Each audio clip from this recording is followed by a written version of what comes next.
There have been other battle lines drawn in Plaquemines. 70 miles south of New Orleans is Fort Jackson.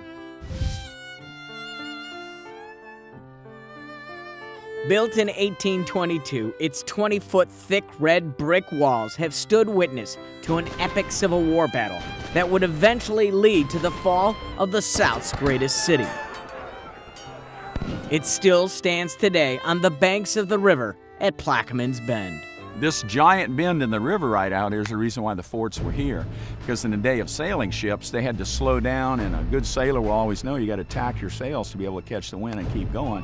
When those vessels slowed down, then these forts could shoot at them. It's amazing how well built this place is and what it's been through. It's unbelievable that this place survived. Starting on April 16, 1862, and continuing for 7 days, the Union Navy bombarded the Confederate-controlled Fort Jackson, but failed to silence its guns. It was a very strategic event during the war between the states. This is probably one of the most important locations in the entire war. Early on the morning of the 24th, Flag Officer David Farragut, the man who is quoted as saying, "Damn the torpedoes," successfully sent his ships north past Fort Jackson to New Orleans. The Union fleet docked in downtown New Orleans near the French Quarter. They put a few soldiers aboard to take down the Confederate flags. This ensured that the river would be split in two. They had a base of operations, the Union did, to move up the river to New Orleans, and this just put the pincer in and finished them off. But the ultimate result was the fall of New Orleans. The Battle of Fort Jackson is often referred to as the night the war was lost. I got a home in Tennessee. Sail away, ladies, sail away. That's the place I wanna be. Sail away, ladies, sail away. Don't you rock them down. Every year around the anniversary of the battle, the fort's history comes to life with an invasion of hundreds of reenactors.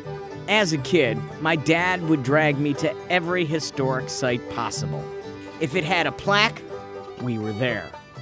But now, it was my turn, and he loved it. As a tourist and one who has read a lot of the Civil War journals, Fort Jackson really comes alive with this particular weekend. The artillery exhibitions, the people who are in costume, there's a passion which really makes visiting this area a real special event.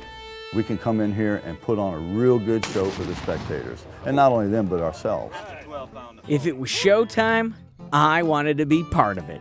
So I enlisted in the 1st Louisiana Light Artillery and learned the ropes of cannoneering. Fire! Like that? That's what you're gonna feel. All right. They're shooting our sweet little parrot, Roxanne. We're actually doing battery fire, simulating what it would have been during the war when they would have fought back and forth. That had cannons sitting out in the outriggers. And what you're seeing over here is actually the Union soldiers, and they're eventually gonna come over and take over our area here.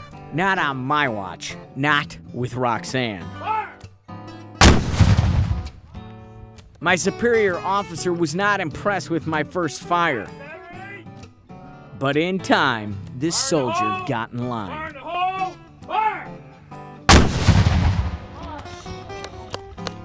When the smoke cleared, there was only one more dirty deed that I need to accomplish before earning my stripes.